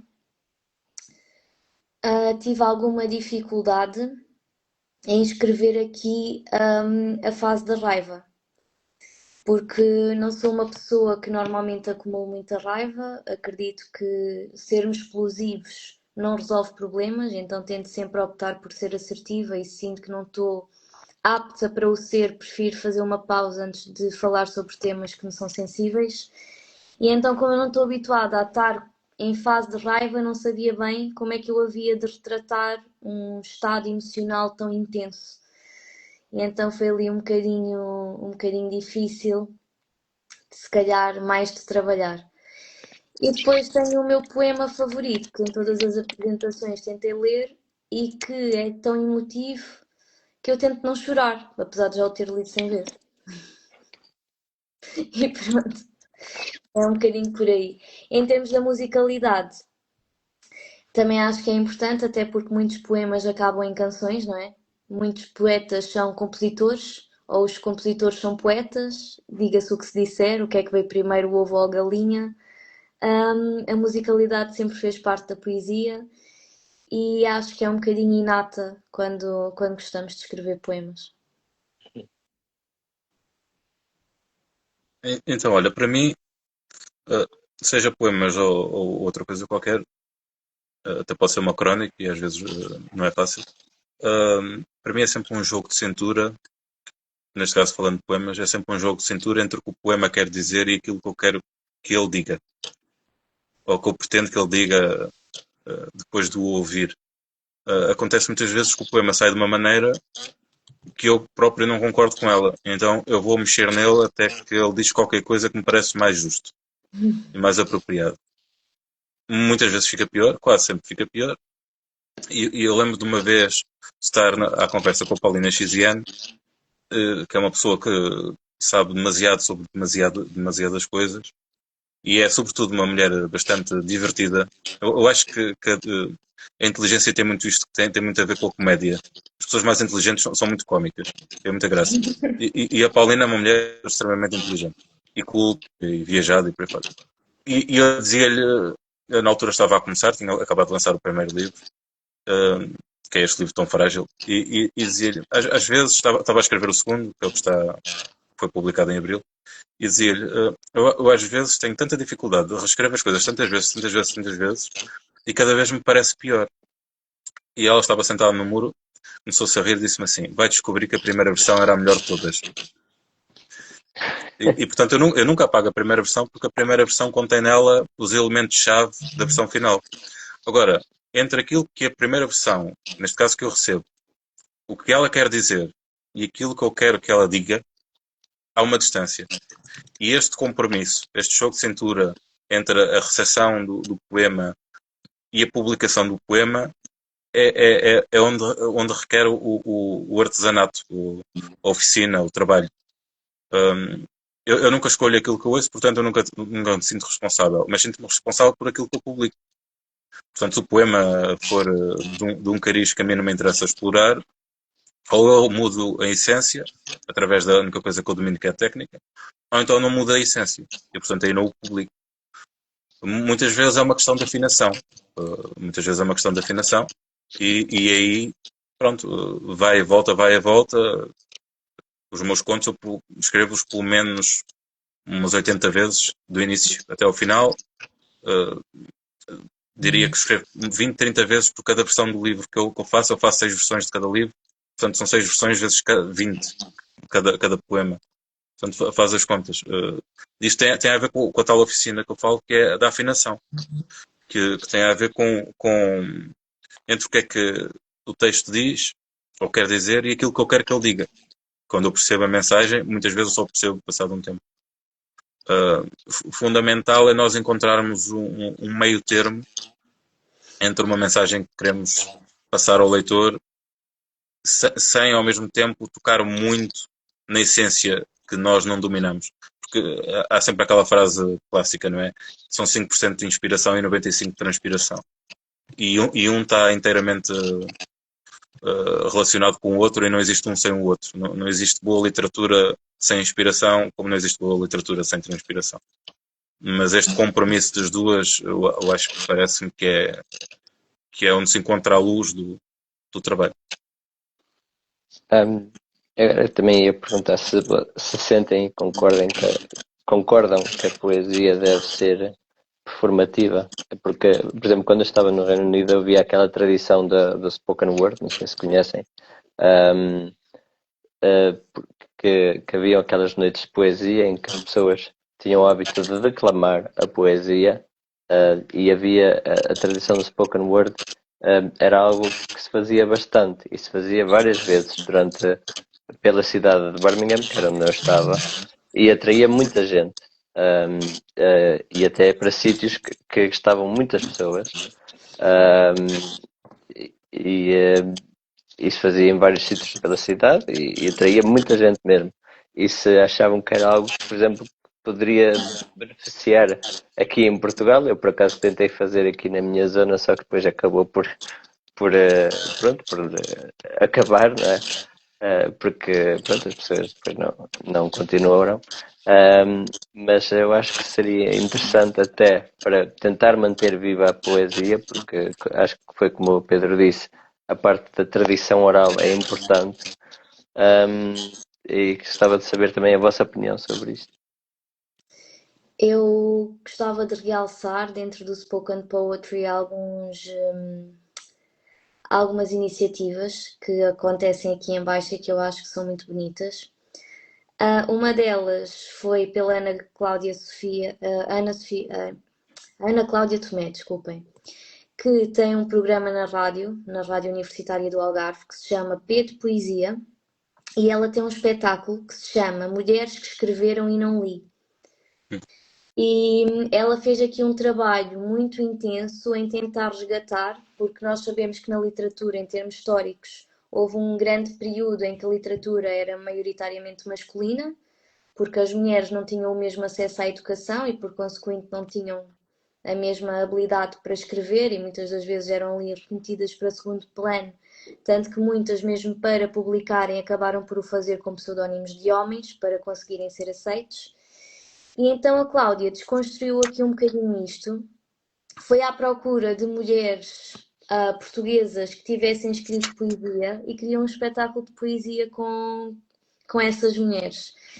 E descobriu coisas que eu achei de facto fantásticas e que não são muito faladas. Por exemplo, nós aqui em Vila Real de Santo António, que não é aqui ao lado porque o Algarve não é assim tão pequenino, mas não é assim tão longe, que foi Lutegarda Caires, que foi uma poeta que inaugurou o Natal nos Hospitais, que ainda hoje passa na RTP, e ninguém fala sobre esta senhora, porque existe muita tendência a deixar ao esquecimento, somos muito dos estímulos imediatos e acho que esta iniciativa de pegar nas mulheres do passado que escreveram e tentar retratar a história através das suas palavras é muito bonito. E também a Sara Martins, que tem um espetáculo de poesia, de spoken poetry muito giro e que já lançou um vinil que se chama Esculpir da Sombra. Opá, e eu nunca tinha pensado em transformar poemas em vinis. E realmente foi a apresentação da iniciativa que ela teve e que foi apoiada pelo município de Faro. E está incrível porque ela musicou mesmo os seus poemas. Ela é super expressiva e saiu um vinil muito, muito, muito bonito de se ouvir. Coisas que eu não sabia, mas que obrigado por dizer. E também eram coisas que se faziam em Inglaterra. Eu também participei em noites de spoken word na altura, mas eram coisas que se ajudavam para manter essa tradição viva e tinhas pessoas que faziam uma performance mesmo dos poemas e o impacto emocional era mesmo muito grande, muito grande. E aqui, pronto, acho que tem havido um bocadinho mais de vontade de criar iniciativas nesse sentido. Tanto que temos também alguns espaços que têm iniciativas de poesia e no final convidam ao microfone aberto. O que acaba por acontecer é, normalmente somos quase sempre os mesmos a aparecer, porque são os poetas que também gostam de partilhar a sua arte, e então acaba por ser ali um meio em que talvez não estejamos a apresentar o nosso trabalho a muitas pessoas novas, mas ao menos estamos reunidos a fazer alguma coisa que gostamos e a partilhar poesia uns com os outros. E já vale a pena, se for assim. Bem, se me perguntares a minha opinião, eu digo-te que há uma diferença entre a palavra para dizer e a palavra para ler. O que me parece é que a grande palavra para ler funciona quase sempre como palavra para dizer, mas nem sempre a palavra para dizer funciona como palavra para ler. Isto quero eu dizer que a grande literatura escrita em livro quase sempre dá para ser dita, porque além de ter essa voz que eu falava antes, de ter a cadência, eventualmente ter rima, por aí fora, ela funciona porque ela atinge o coração da pessoa que lê. É uma literatura técnica. Enquanto a palavra para dizer, se tu a vais ler, ela perde o interesse. Então, é preciso ter muito cuidado entre a poesia que se lê e a poesia que se diz. Elas não são iguais, são bastante diferentes. São escritas com propósitos diferentes. Parece-me a mim que a grande poesia escrita dá sempre para ler. A outra nem tanto. A outra é muito mais difícil que dê para ler. E é difícil porque é escrita com propósito apenas oral, não é? E a outra não. A outra tem vários propósitos. Então é preciso definir bem a linha do que é poema escrito e o que é o poema para se dizer. E até que ponto é um poema, não é? E depois podemos entrar por aí fora, porque depois entramos no mundo do rap e do hip hop e tudo mais. E será que alguém quereria ler aquilo que eles estão a cantar num livro? Não sei. Talvez sim, talvez não. Talvez dependesse, não é? Se calhar há muitos que funcionam em concerto e nunca funcionariam em livro. No entanto, nós quase que podemos fazer rap com algumas coisas que o Paimon escreveu há 500 anos atrás. Então é preciso perceber que há uma grande diferença, há uma grande separação entre aquilo que se diz e aquilo que se lê. Tendo dito isto, parece-me que a poesia lida é fundamental hoje em dia que os miúdos estão todos a olhar para o Instagram e para o computador, ao menos estão a olhar para uma pessoa a dizer qualquer coisa que lhe parece importante.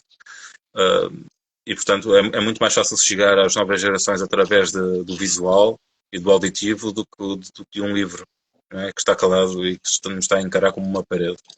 É difícil olhar para uma página durante várias horas seguidas. E mais difícil ainda é sairmos do livro e continuarmos a pensar sobre ele. Quando um livro é bom, temos essa coisa de refletir sobre ele durante várias semanas. E eu acho que o mundo não está propriamente do lado da reflexão hoje em dia. Mas está do lado da palavra, não é? Da palavra fácil. Então parece-me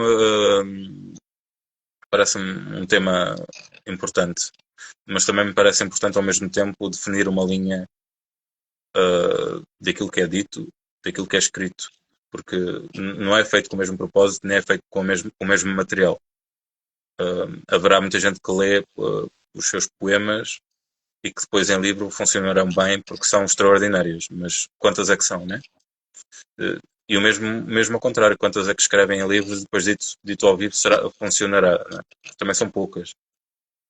Mais uma vez é preciso ter raciocínio sobre a arte. A arte é terrivelmente racional, e nós temos que perceber mais ou menos o que é que as pessoas querem dizer e como é que elas e porque é que elas querem dizer e como é que elas estão a dizer. Pronto. Mas que se defina uma linha sobre a poesia dita e a poesia escrita, porque nem sempre a poesia dita é poesia. Muitas vezes é só um discurso que se divide em estrofes e em versos, como eu vejo muito no Instagram desta poesia de trazer por casa, em que uma pessoa escreve uma frase e divide em três e de repente é um poema. Não, aquilo não é um poema, não tem estrutura de poema, nem tem pensamento, sobretudo. Que é isso que falta hoje em dia. Toda a gente escreve e pouca gente pensa sobre aquilo que escreve. E há um problema gravíssimo nisto, que é nós estamos a encher o mercado de lixo. E ao enchermos o mercado de lixo, estamos a tirar espaço àqueles que realmente têm alguma coisa para dizer. E àqueles que realmente são bons e que precisam de viver do seu trabalho e precisam de ser remunerados por eles. Se nós deixarmos as nossas livrarias com 99% de lixo, que é o que lá está, há um problema gravíssimo, porque as pessoas quando entram na livraria vão ler um livro e vão dizer assim, epá, isto é que é um livro, não quero mais. Agora, o que me parece justo é a livraria começar por ordem alfabética e, sobretudo, dizer-te o que é clássico e o que é que não é clássico, o que é de hoje. Porque aí tu vais ter uma diferença na literatura. E essa literatura, melhor ou pior, é diferente. E, então, nós chegarmos hoje em dia a lermos um contemporâneo, sabemos que ele é contemporâneo. E sabemos os pontos positivos e negativos que lá está. E um clássico é um clássico, também terá pontos negativos e positivos, mas temos que fazer esta diferença entre o contemporâneo e o clássico. E isso não acontece hoje em dia nas livrarias. Hoje é tudo um romance. Não é? Toda a gente escreve um romance. E ninguém consegue compreender que o romance tem a ver com a extensão do livro e não com ser romântico. Portanto, o que nós temos que fazer é educar as pessoas com responsabilidade. A literatura para a escrita não é literatura para se dizer. Dizer é um discurso diferente. E esse discurso tem que ser escamoteado, tem que ser pensado. Havemos de ouvir o discurso do Chico Buarque a receber o prémio Camões. Isso é quase uma poesia, a maneira como ele escreveu o discurso. É um discurso para ser dito, mas é um discurso também para ser lido. Agora, quantos de nós somos o Chico Buarque, né? Se chegarmos à livraria, o Chico Buarque vai estar no meio dos outros romances todos. Qual é a probabilidade de encontrarmos? Quase nula, né? Então, tínhamos essa responsabilidade de educar quem lê. Os professores estão terrivelmente desempoderados. São obrigados a ler o que o Ministério obriga. Hoje em dia o Ministério acabou com a listinha reduzida que nós tínhamos de livros para ler no secundário. Portanto, o que me parece justo é colocar à frente as pessoas que sabem. Nós temos bons escritores, poucos mas bons, temos ainda alguns. Vamos meter essas pessoas à frente para que os outros possam ouvir quem realmente sabe. Temos ainda algumas pessoas que sabem, não é? E eu não queria estar a tentar dar nenhuma lição de moral, porque eu não sou ninguém para isso, mas tínhamos atenção a quem sabe. É importante darmos luz a quem sabe. Nem tudo o que se lê ou que se diz é importante ou é bom ou é fundamental. Né? Coloquemos um ponto de interrogação à frente dos olhos quando ouvimos alguém a falar ou quando lemos um livro de outro. Temos que ter esta obrigação moral de dar espaço a quem realmente sabe. Né? Parece-me uma reflexão que a sociedade deve ter. Não só em relação à literatura, mas também em relação às outras artes e sobretudo à escola, que está bastante desvalorizada. E já agora deixo aqui um abraço para ele, se esteja onde estiver, para o Laborinho Lúcio, que era um pensador extraordinário, para mim o maior pensador vivo em Portugal neste século. E ele estava a tentar fazer esta luta, repensou o sistema judiciário e agora estava a tentar repensar o sistema educacional, a escola. E é isso que me faz falta hoje em dia. Eu encontro muita gente que escreve e muita gente que lê, mas pouca gente pensa sobre o que leu e pouca gente pensa sobre o que escreveu. Este raciocínio, para mim, tem que começar a ser bem definido. Bem definido. É isso. Acho que vai na mesma senda e era uma pergunta que eu agora também tenho feito. porque eu também trabalho com miúdos nas explicações que eu dou, além do meu trabalho normal, e vê-se muito o que tu referiste, a falta de leitura e a falta de querer ler, ainda por cima. E como é que, a pergunta que eu tenho feito é como é que nós hoje em dia colocamos os jovens a ler, como é que se combate isso, a falta de interesse dos jovens a ler.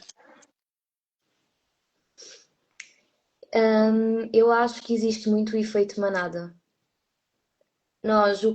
O que é considerado pelos outros que é fixe, já que estamos a falar de jovens, o que é fixe é o que eu vou fazer, porque é fixe. E é isto que também acaba por haverem alguns livros que acabam por ser fenómenos agora no BookTok, que nós podemos ler aquilo e pensar o que é que eu acabei de ler, mas eles são um fenómeno do BookTok e fartam-se vender, porque as pessoas consideram que é fixe ter aquele livro. Podem nem sequer o ter lido na totalidade, compraram para mostrar que leram, mesmo que não o tenham lido e leram só na diagonal. Mas eu acho que faz falta este tornar positivo o ato de leitura, nós beneficiarmos, e acho que também faz falta reformular o sistema educativo, porque se eu chego à escola e nunca li nada na vida e sou confrontada, e atenção, eu adoro ler Saramago.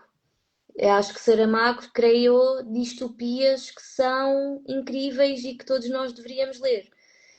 Mas por uma criança adolescente que está com as hormonas em alvoroço a ler um livro em que não há vírgulas, não há pontos finais, acaba por ser difícil. Se até para nós que somos adultos e que somos leitores, eu falo por mim, eu gosto muito, mas eu não leio 2 livros de Saramago de seguida.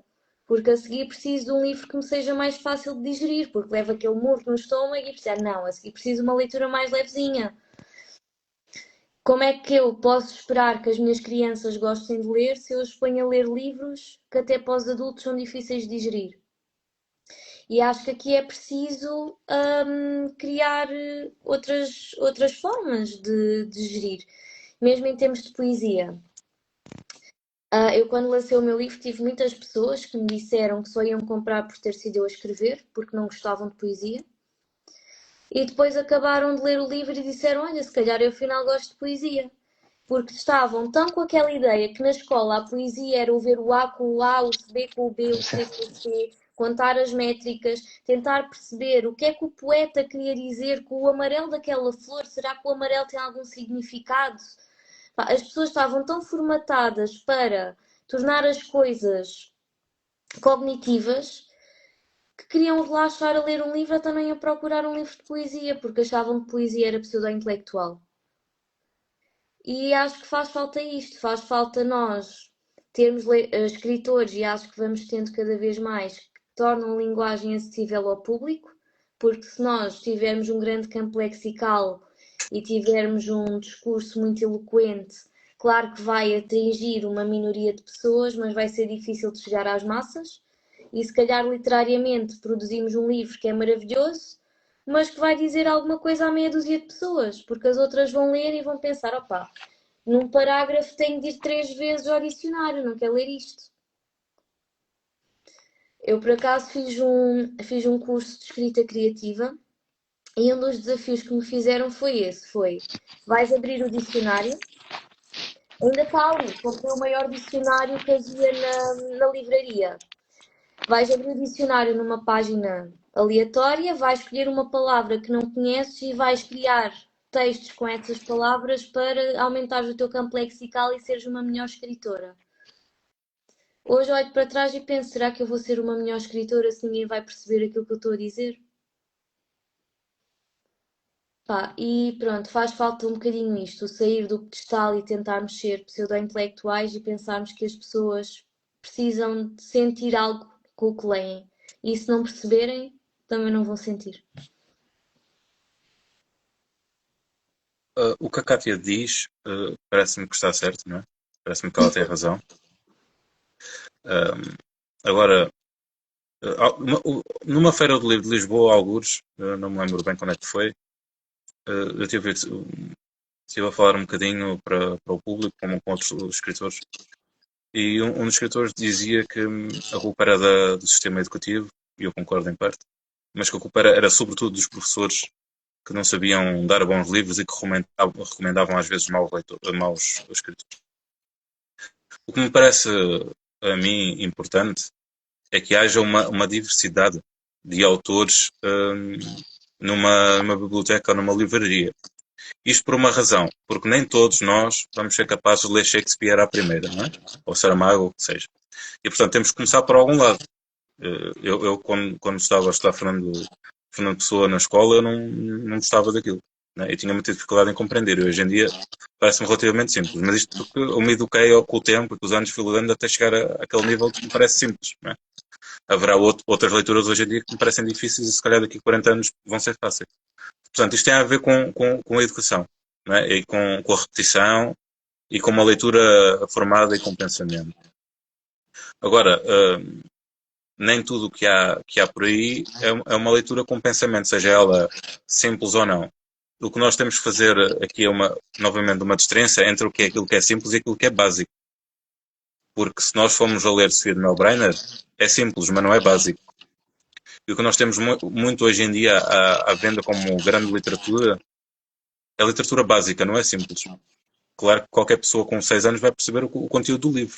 Pronto, depois eventualmente pode gostar ou não. Mas o que é que o livro fez por aquela pessoa? Nada, não é? Podemos ter leitura simples.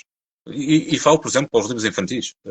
A quantidade de livros infantis que se vende hoje em dia e que são a base lucrativa, económica de muitas editoras, que depois eventualmente publicam poesia e ensaio e por aí fora, é gigantesca. Quase todas as pessoas estão a escrever livros de infantis. E eu pergunto-me o que é que elas percebem de crianças? Quantas delas tiveram filhos? Não é? Quantas delas tiveram irmãos? Quantas delas estudaram psicologia? Escrevem um livro só por escrever um livro? O livro vai ser bom? É porque há uma diferença entre básico e simples, não é? Há literatura que é simples e que tem muito para dizer. E há literatura que é básica que me parece que é muito difícil que tenha muito para dizer. Então, eu acho que é fundamental que haja uma diversidade. Acho que é fundamental que haja coisas simples, coisas para leitores que não estão habituados a ler. Mas as coisas básicas eu acho que já não têm assim tanto lugar. Porque nós, novamente, ao encher de ruído o panorama literário, estamos a fazer um desserviço a vários níveis. Primeiro, estamos a criar pessoas que não são capazes de raciocinar, porque o livro é essa ferramenta que ensina a pensar. Estamos a fazer com que o mercado não consiga exportar. Eu pergunto, quantos escritores em Portugal exportam? Quantos escritores em Portugal são famosos noutros países? Porquê é que não são? Né? Há de haver razões para isso. Enfim. Portanto, estamos a encher o mercado de coisas básicas, de banalidades. Não estamos a fazer um favor a ninguém. Muito menos a nós. Por alguma razão ganhamos uma vez o Nobel. E eu até nem gosto particularmente de Saramago, mas só ganhamos uma vez, não é? E porquê é que só ganhamos uma vez? Porque os nossos escritores não são assim tão bons. E porquê é que não são assim tão bons? Como é que se descobre um escritor bom se está rodeado de 5.000 maus? Não é? E quando eu digo um escritor mau, é um escritor básico. É aquele escritor que diz, que escreve à primeira. Quantas vezes eu ouço isto? Eu escrevo à primeira e não faço revisão nenhuma porque eu sinto e escrevo. Epá, fantástico. Não é? Então, vamos pensar sobre aquilo que chega ao mercado. Não no sentido de complexo ou simples, mas sim de básico ou não básico. Mensagem ou não mensagem. Pensamento ou não pensamento. Não é? Porque telenovelas, já dizia o Monteiro, telenovelas eu não faço telenovelas. Para isso já estão elas na televisão. E honestamente eu prefiro estar a ver uma telenovela que estar a ler um livro. Ler um livro é muito mais cansativo. E se é para ver uma telenovela num livro, eu vejo na televisão. Penso menos, até mais divertido, porque vejo coisas. Um livro tem que demonstrar, tem que apontar, não tem que dizer. E o grande erro de hoje em dia da literatura portuguesa é que é terrivelmente... os escritores estão todos a tentar dizer coisas. E isto é um problema, porque quase todos dizem a mesma coisa. Quantos livros é que nós vemos que são infantis, com uma historinha de caracacá, ou romances que são todos romances de amor impossível? Epá, o que é que eles têm para dizer com aquilo? Não é? Um livro não diz. Um livro alude, faz pensar. Muitas vezes nem sequer é conclusivo. Não é? Às vezes é quase um formato de ensaio. E parece-me que é, neste momento, na sociedade que temos, que é uma sociedade que cada vez raciocina menos, hoje em dia é uma sociedade de comentadores. E o que está a acontecer é que os comentadores estão a passar para escritores. Não é? Quantos jornalistas nós temos a escrever livros? Não é porque escreve bem enquanto jornalista que vais ser um grande romancista. Não existe isso. Não é? Porque a arte é uma coisa, ciência é outra. E quantos jornalistas escrevem livros? Bastantes, não é? Quase todos. E quantos comentadores estão a escrever livros? Bastantes, não é? E isto está-se a misturar de uma maneira em que nós chegamos à livraria e é tudo romance, e temos jornalistas, temos autoajuda, temos poesia, temos clássicos, tudo na mesma estante. E eu pergunto, uma pessoa que começa a ler hoje vai querer começar a ler o quê? Não sabe. Não vai saber nunca, não é? Provavelmente vai encontrar um livro que não lhe diz nada. Nós temos que dividir isto por aquilo que é o clássico ou o moderno. E dentro do moderno, perceber se tem algum tipo de voz. E aí as editoras têm culpa nisto, porque as editoras estão a formar maus leitores, ou seja, estão-se a suicidar. Porque o que vai acontecer daqui a uns anos é que ninguém vai querer ler. E não vão querer ler porque realmente baixou-se o nível tal de literatura que ela passou de simples ou de complexa básica. Ou seja, não tem nada para dizer. Ou diz tudo e faz com que o leitor se sinta excluído do próprio livro, do próprio pensamento. Portanto, parece-me a mim que hoje em dia há pouco escrutínio sobre aquilo que se lê e ainda menos sobre aquilo que se publica. Façamos nós o raciocínio do que é básico e do que é simples. Simples é o mais difícil de atingir. Muito mais até do que complexo. Agora, para isso é preciso pensar muito. Não quer dizer que o leitor tenha que pensar muito quando está a ler. Se calhar ler à primeira. Mas livros básicos acho que começa a ser um bocadinho chato. Não é? Quando só isso. Começa-me a cansar muito os livros básicos. Porque nós realmente vamos cada vez ter menos espaço. Porque vamos ser 1 em 10 milhões. Não é? Todos os portugueses lançarem um livro hoje vai ser muito complicado alguém que é artista ter hipótese, não é?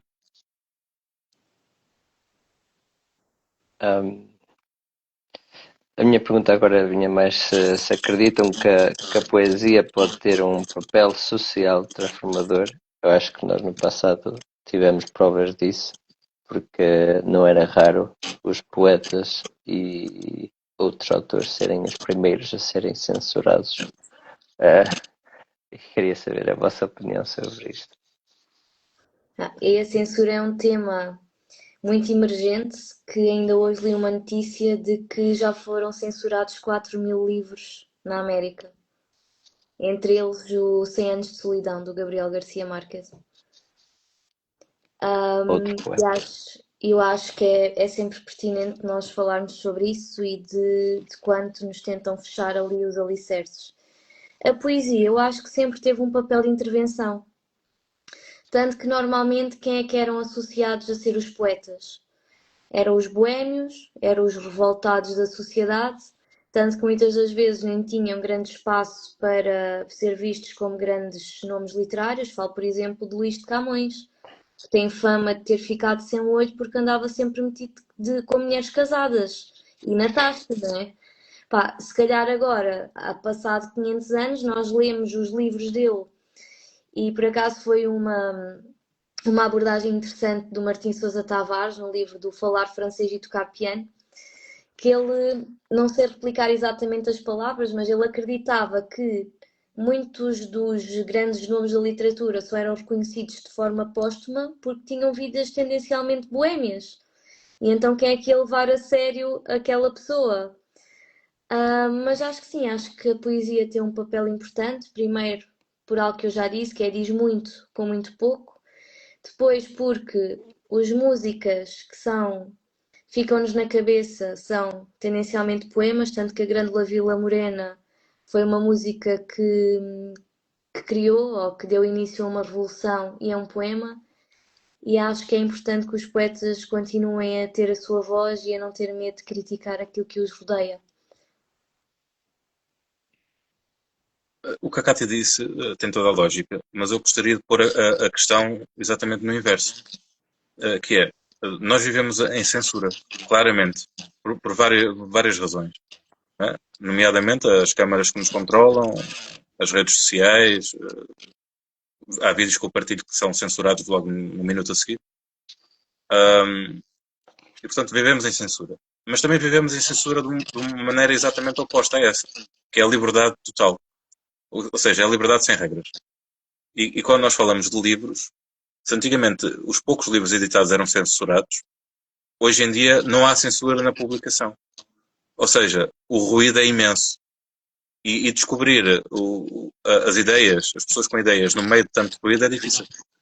Portanto, parece-me que hoje em dia a censura está um bocadinho invertida. Há duas, porque antigamente não havia duas. Antigamente havia uma, hoje em dia há duas. Que é a censura pelo pensamento e é a censura invertida, que é a criação de ruído e de barulho.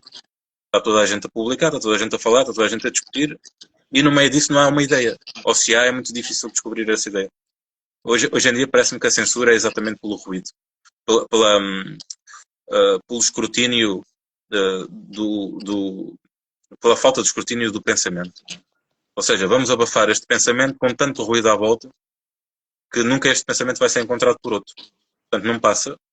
E ao não passar, está aí a censura. Hoje em dia parece-me que a censura maior não é aquela daquilo que não se pode dizer, mas é poder dizer-se tudo sem qualquer tipo de escrutínio. Isso faz com que realmente quem pensa não consiga ter voz no meio de tantas. Antigamente não havia vozes, né? E as que havia, eles cortavam. Hoje em dia é o oposto. Parece. Portanto, Ok, o nosso papel é fundamental. Tentar lutar contra o ruído. ok. Eu não sei se alguém tem perguntas para o Pedro e para a Cátia, porque eu já fiz muitas perguntas, já lhes roubei muito tempo. Eu sei que há bocado tinham feito uma pergunta que era Alice, o que é que fazem para melhorar a vossa pegada nas redes sociais? Ora, pegada nas redes sociais. Eu todos os meses faço um livro em que comento os livros do mês e houve uma coisa que eu deixei de fazer. Eu deixei de dar classificação aos livros. Porque normalmente nós somos muito instigados, até porque eu tenho o Goodreads e nós terminamos um livro e diz quanto é que é de 1 a 5 que dá este livro. Por um lado, de 1 a 5 eu acho que é muito limitativo, não é? 3 parece que é mau, 4 já é muito bom, 5 se calhar é um 1984 do George Orwell, que é o meu livro favorito de todos os tempos, portanto também é ali não vou dar 5 a todos os livros. Então eu acho que é isso, é nós tentarmos falar no mundo em que há tanta crítica e há tanto ruído, como o Pedro estava a dizer, não sermos mais uma pessoa que está a comentar tudo da bancada. Por exemplo, morre uma figura pública, toda a gente está a partilhar aquilo. Se calhar a pessoa nem sequer acompanhava o trabalho daquele artista. Em termos de poesia, faleceu de forma relativamente recente o Nuno Juris, que foi um marco da poesia contemporânea. E eu sei que ele foi um marco da poesia contemporânea, mas eu não fui uma consumidora da poesia que ele escreveu. Então, até que ponto é que faz sentido? Só porque toda a gente está a partilhar, eu partilhar aquilo a dizer ai, descansa em paz. Ou então, muitas pessoas que partilham notícias que muitas das vezes nem sequer leem mais do que o título da notícia, mas como toda a gente está a partilhar aquilo, elas Sim, partilham sim, também. E isso eu acho que acontece muito agora. nós, quando queremos falar de alguma coisa, nós falarmos de alguma coisa que nos diz algo. Eu, por acaso, não costumo fazer muitos vídeos de opinião, porque hoje em dia nós aparecemos com uma opinião fundamentada e pessoas que não têm qualquer fundamento aparecem lá todas com uma opinião completamente descabida, então eu nem sempre opto por esse tipo de conteúdo. Mas partilhei um vídeo há pouco tempo de algo que me chocou muito e isso sim eu acho que hei de voltar a falar porque é uma pegada que eu quero deixar. Começaram a cobrar em bibliotecas dinheiro para certos autores irem lá apresentar os seus livros. E Ah, eu acho isto macabro. Uma biblioteca municipal é gerida por um município. Como é que já é tão difícil um escritor viver da escrita e veio um município e quer ganhar dinheiro com o facto do escritor ir lá apresentar o livro em vez de apoiar o município? Dizer, olha, já que temos um autor local, vamos aqui encomendar 10 livros para a biblioteca? Não, ainda lhe pede dinheiro. E eu acho que nestas coisas, quando é algo que nos revolta e que nós vivemos na pele, eu acho que faz sentido na nossa pegada digital nós falarmos sobre isso. Agora, se nós estivermos a falar sobre tudo, não estamos a falar sobre nada. Estamos a tentar chegar a um público muito grande, mas na realidade não chegamos a ninguém. Eu fiz uma manhã de um workshop de marketing e redes sociais e falava-se um bocadinho sobre isto, que é nós podemos escalar o nosso público-alvo. Mas se nós tentarmos falar sobre tudo, nós não vamos ter público-alvo. E então como é que nós vamos ter pessoas que realmente consomem o nosso conteúdo? É que uma das questões do algoritmo é as pessoas, quando param no nosso conteúdo, ficarem a olhar para o ecrã. Se eu tenho um seguidor que me segue porque eu ponho fotos das minhas viagens, se eu tenho um seguidor que me segue porque eu falo de livros, se eu tenho um seguidor que me segue porque eu falo de música, se eu falo de tudo, quando eu vou dizer alguma coisa dispersa-se muito mais a informação. O algoritmo está confuso, afinal esta página é sobre o quê? E então eu tento ser, não diria, ser mais focada. Ok, eu quero falar sobre livros, o que é que eu achei destes livros e quando alguma coisa no meu literário me faz muita confusão eu falo, mas não falo de alguma coisa só porque toda a gente está a falar, porque acho que aí se perde a autenticidade. Bem, é isso mesmo. Eu, para a Alice não tenho resposta nenhuma porque eu não faço nada, quer dizer. Parece-me que está tudo com a febre do algoritmo. Eu tenho pouca paciência para redes sociais, só tenho porque tenho que divulgar os eventos onde eu vou, os meus, e portanto aí pronto, enfim, publicar as crónicas, essas coisas todas. Faz falta ter redes sociais, é um meio essencial hoje. Porque senão, se calhar já nem tinha telemóvel destes, teria outro com teclas e iria chatear-me muito menos. Eu não faço nada a não ser partilhar as coisas que vou publicando e as coisas que as pessoas republicam e pronto. Não me importa as redes sociais. Acho que acho que é importante, não é? Para nós divulgarmos as nossas coisas, mas não daí até ser um influencer opinativo, constante, como a Cátia falava, de dar os pésames a todas as famílias e a todos os amigos e desconhecidos e por aí. Epá, não, sem paciência, não há tempo, nós já temos coisas para fazer. Não, tenho que Pronto, escrever os livros. estamos na mesma página os três, acho eu. Apesar de que o Nuno faz um trabalho impressionante para mim, que é o de preparar entrevistas e convidar autores. Eu jamais seria capaz disso. Portanto, um aplauso para o Nuno e um obrigado, porque não são todos. Como eu digo, eu só comecei a fazer porque me fazia sentido fazer isto e porque tive a ideia para isto e porque queria fazer mesmo e porque achei interessante ter autores a conversarem uns com os outros. Depois, a parte de preparar as entrevistas, ok, dá trabalho, mas é algo que eu gosto de fazer. E pronto, gosto de fazer e é mesmo uma coisa que eu faço, mas eu não tenho também a coisa de publicar regularmente. Eu falo e publico sobre coisas que eu gosto. Se as pessoas gostam, tudo muito bem. Se não gostam, olha, é o que há. A minha página também é assim. Não sei se mais alguém quer fazer perguntas ao Pedro ou à Cátia. Se não tiverem, se vocês quiserem falar sobre os vossos projetos futuros ou sobre estes últimos projetos, podem falar. Vou ser muito breve, que são quase 11 da noite e a malta já Pois. deve estar com fome. Então, o próximo livro que eu espero pôr cá fora vai ser um livro de poesia. Era suposto ter saído este ano, mas a vida aconteceu e não consegui terminar a tempo.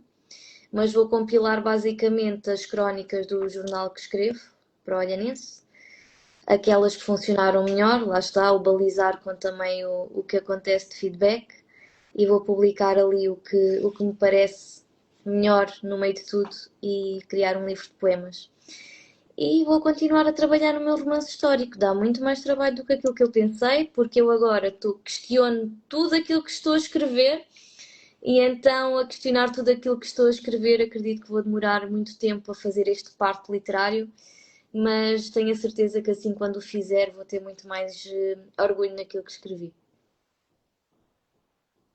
Isso mesmo. Como diria o Zé Mário Branco, querem mais, metam os discos. Não sei. Não tenho perguntas, eu também não tenho nada a acrescentar. Quem quiser encontrar-me, leia os livros e eu estou lá, com certeza.